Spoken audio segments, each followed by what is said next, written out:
Hello viewers. तो आज के सेशन में हम डोमेन ऑफ फंक्शन से रिलेटेड एक बहुत इम्पॉर्टेंट और कॉन्सेप्चुअल प्रॉब्लम सॉल्व करेंगे, राइट। और यहाँ पर जो हम प्रॉब्लम सॉल्व करेंगे, इस प्रॉब्लम में हमारे पास इम्पॉर्टेंट कॉन्सेप्ट्स होंगे इन्वर्स ट्रिग्नोमेट्रिक फंक्शन से और लॉगरिथम से, राइट। तो चलिए शुरू करते हैं। और यहाँ पर जो प्रॉब्लम हमें दी हुई है वो है find the domain of the function f of x which is equal to cos inverse, और cos इनवर्स के अंदर हमारे पास जो फंक्शन दिया हुआ है वो है log of x plus 1 to the base 2। तो चलिए इस प्रॉब्लम को हम स्टेप बाय स्टेप सॉल्व करेंगे, राइट। अब देखिए कॉस इनवर्स के अंदर जो हमारे पास फंक्शन दिया हुआ है वो log x plus 1 to the base 2 दिया हुआ है। तो चलिए अगर थोड़ी देर के लिए हम इस फंक्शन को थीटा ले लेते हैं तो ये हो जाएगा log x plus 1 to the base 2। तो फंक्शन जो होगा हमारा ये बन जाएगा cos inverse of theta, right. तो आप देखिए इन्वर्स ट्रिग्नोमेट्रिक फंक्शंस के अगर हम कॉन्सेप्ट को यहाँ पर देखें तो कॉस इनवर्स थीटा जो है इसकी जो रेंज होती है वो होती है 0 से पाई, राइट। तो कॉस इनवर्स थीटा की जो प्रिंसिपल ब्रांच होगी वो 0 से पाई तक होगी और ये क्लोज्ड इंटरवल होगा। और जो थीटा होगा ये थीटा जो होगा ये -1 से 1 तक इंटरवल में हमें मिलेगा, राइट। तो ये कंसेप्ट यहाँ पर है इनवर्स ट्रिग्नोमेट्रिक फंक्शंस का जिसका यूज यहाँ पर होगा, राइट। तो कॉस इनवर्स थीटा जो होगा वो 0 से पाई तक होगा और थीटा जो होगा वो -1 से 1 तक होगा।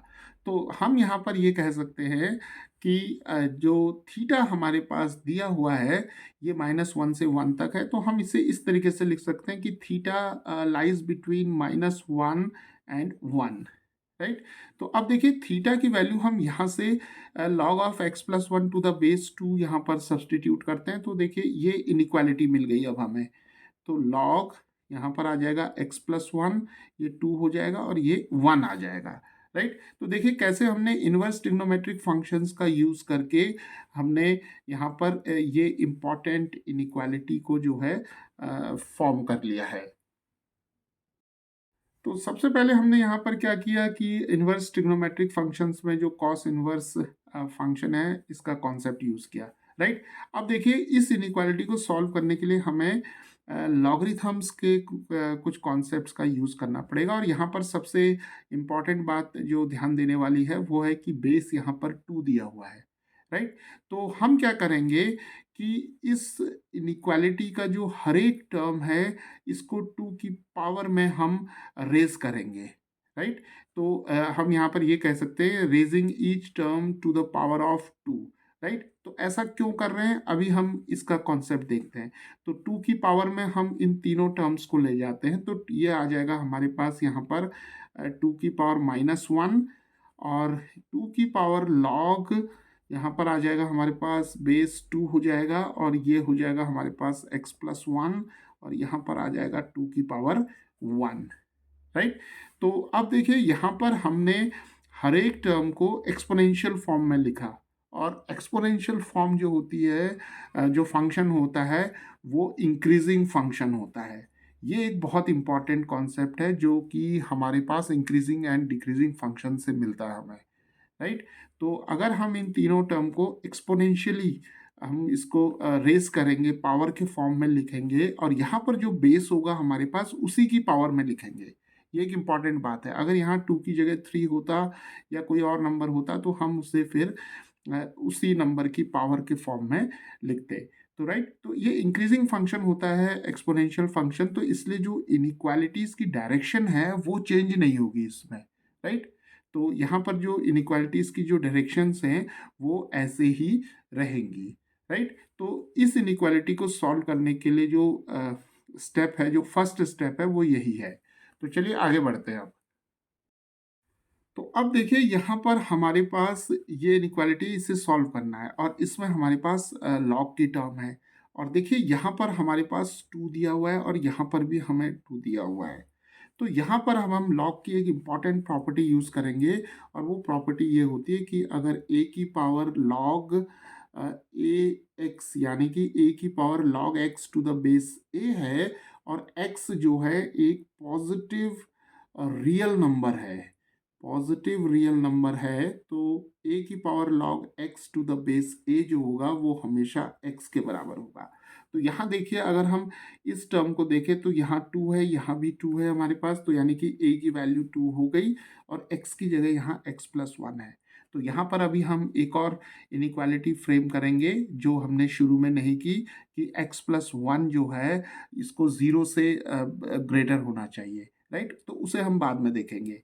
तो यहाँ पर अब हमें मिल जाएगी ये इनिक्वालिटी 2 की पावर -1, तो 2 की power log x plus 1 to the base 2 जो होगा वो सिंपली x प्लस 1 आ जाएगा। तो देखिए कैसे ये सिंपली ये इनिक्वालिटी जो है रिड्यूस हो गई है यहाँ पर, तो और यहाँ पर आ जाएगा 2। तो 2 की पावर -1 हो जाएगा हाफ, और यहाँ पर x प्लस 1 आ जाएगा, और यहाँ पर हमारे पास 2 आ जाएगा। तो इसको हम सिंपल सॉल्व कर सकते हैं इस इनिक्वालिटी को। तो 1 जो है थ्रू आउट माइनस कर लेते हैं, तो हाफ -1 आ जाएगा, यहाँ पर x प्लस 1 -1 x आ जाएगा, और ये 2 -1 हो जाएगा, राइट। तो देखिए हाफ -1 जो होगा वो माइनस हाफ हो जाएगा, यहाँ x आ जाएगा, और यहाँ पर 1 आ जाएगा। तो अब देखिए हमारे पास जो x की वैल्यू है वो इस इंटरवल में आ गई, x बिलोंग्स टू -1/2 और ये क्लोज्ड होगा, यानी कि ये दोनों पॉइंट्स जो होंगे वो इंक्लूडेड होंगे। तो चलिए अब इस प्रॉब्लम की हम एक और इम्पॉर्टेंट जो इसका एस्पेक्ट है उसको देखते हैं। तो अब देखिए यहाँ पर log x plus 1 to the base 2 है। तो देखिए लॉग के अंदर मतलब लॉग की जो टर्म है यहाँ पर x प्लस 1 दी हुई है, इस x प्लस 1 को 0 से बड़ा होना चाहिए, राइट, क्योंकि इसे पॉजिटिव होना है। तो यहाँ नेगेटिव टर्म नहीं हो सकती है, लॉगरिथम ऑफ नेगेटिव जो है वो रियल नंबर्स में डिफाइंड नहीं है। तो x प्लस 1 जो है वो ग्रेटर देन 0 होना चाहिए। तो इसका मतलब ये है कि इस इनिक्वालिटी के साथ साथ हमारे पास ये इनिक्वालिटी भी बनेगी इस प्रॉब्लम के अंदर, राइट। तो दो इनिक्वालिटीज बनेंगी। तो x प्लस 1 ग्रेटर देन 0 होना चाहिए यहाँ पर। तो इसका मतलब ये हुआ कि x की वैल्यू जो है -1 से बड़ी होनी चाहिए, राइट। तो इस इनिक्वालिटी से हमें ये इंटरवल मिला या ये वाली इनिक्वालिटी मिली, और x प्लस 1 ग्रेटर देन 0 से हमें मिला x ग्रेटर देन -1, राइट। तो अब हमें क्या करना है कि ये जो इनिक्वालिटी a है और इनिक्वालिटी b है, इन दोनों इनिक्वालिटीज में जो कॉमन हमारे पास जो रीजन होगा रियल नंबर लाइन पर, उसे आइडेंटिफाई करना है। मतलब हम उसी को कंसीडर करेंगे यहाँ पर डोमेन के लिए, राइट। तो इन दोनों को हमें साइमल्टेनियसली एक साथ जो है वो सॉल्व करना होगा। तो चलिए इसे, इन दोनों इनिक्वालिटीज को रियल नंबर लाइन के ऊपर प्लॉट करते हैं, और कॉमन जो रीजन है उसे आइडेंटिफाई करते हैं। तो चलिए ये हमारे पास रियल नंबर लाइन है, और यहाँ पर देखिए x ग्रेटर देन और इक्वल टू -1/2 है और 1 है। तो चलिए यहाँ पर हम क्या करते हैं कि 0 लिखते हैं, और यहाँ पर हमें x ग्रेटर देन -1 भी है, तो इस -1 को भी यहाँ पर हम प्लॉट कर देते हैं, और यहाँ पर हमारे पास -1/2 होगा और 1 होगा। तो यहाँ पर हम 1 कर देते हैं। तो -1/2 को हम -1 और 0 के बीच में लिख लेते हैं, राइट। तो चलिए ठीक है। तो अब यहाँ पर ये जो दोनों इनिक्वालिटीज हमारे पास आई थी, तो इसमें -1/2 1 और -1 इंक्लूड हो रहे थे, यानी कि इन्वॉल्व हो रहे थे। तो हमने उन्हीं नंबर्स को यहाँ पर जो है प्लॉट कर लिया है रियल नंबर लाइन पर, और 0 क्योंकि -1 और 1 के बीच में 0 होगा, तो इस 0 को भी हमने यहाँ पर शो कर दिया है। तो चलिए सबसे पहले हम इस इनिक्वालिटी को लेते हैं। तो -1/2 और 1 के बीच में हम यहाँ पर होंगे। तो देखिए ये -1/2 है और ये 1 है। तो इसका मतलब ये पॉइंट जो होगा वो इंक्लूडेड होगा, और ये पॉइंट भी इंक्लूडेड होगा, क्योंकि यहाँ पर इक्वालिटी भी है। तो इसका मतलब हमारे पास जो इस इनिक्वालिटी के लिए जो रीज़न आएगा वो आएगा ये, राइट। तो इसे हमने ब्लू से हमने शो कर दिया है, राइट।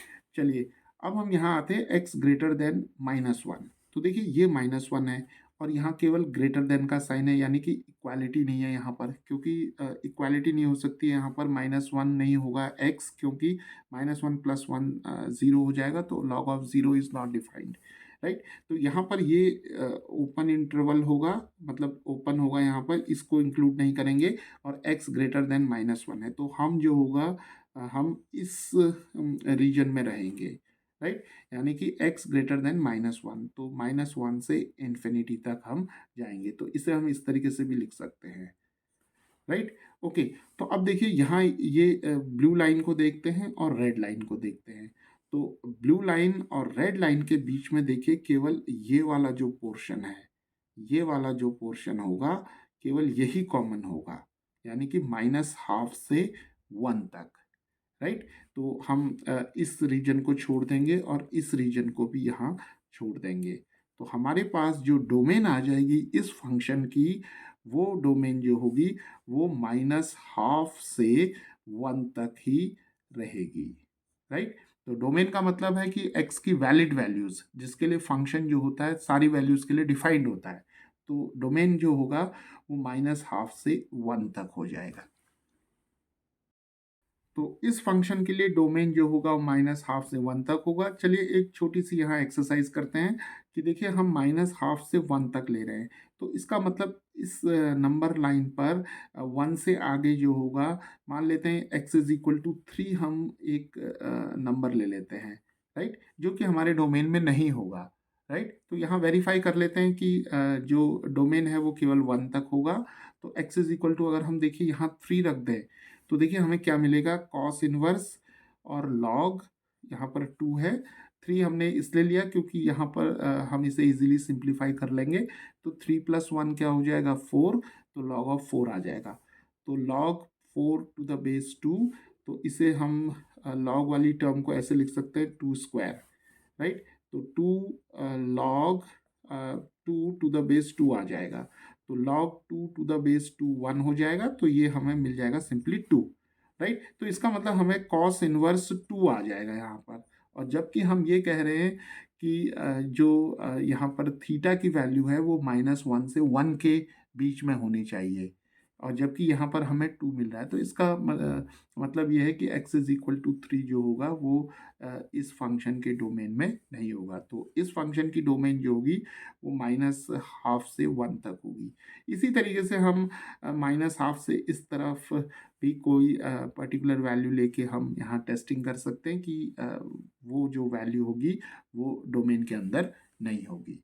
तो इस तरीके से हम स्टेप बाय स्टेप और कॉन्सेप्ट्स का यूज़ करके जो फंक्शंस हैं उनकी डोमेन को फाइंड आउट कर सकते हैं।